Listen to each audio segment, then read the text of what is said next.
دوستان گرامی، طارق بن زیاد بربر نسل سے تعلق رکھنے والے مسلم سپہ سالار تھے جنہوں نے 711 عیسوی میں اسپین میں عیسائی حکومت کا خاتمہ کر کے یورپ میں مسلم اقتدار کا آغاز کیا اور افریقہ کی اسلامی سلطنت کو اندلس کے بحری قوت سے خطرہ بھی لاحق تھا، جبکہ اندلس کے عوام کا مطالبہ بھی تھا۔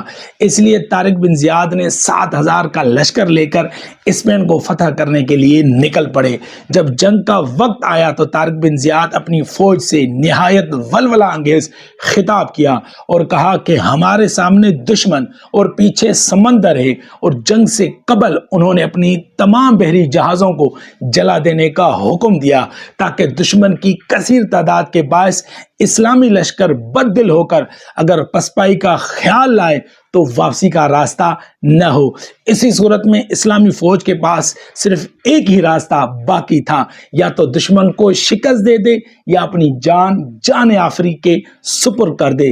اللہ اکبر! 7000 کے مختصر اسلامی لشکر نے 1 لاکھ کے لشکر کو شکست دے دی۔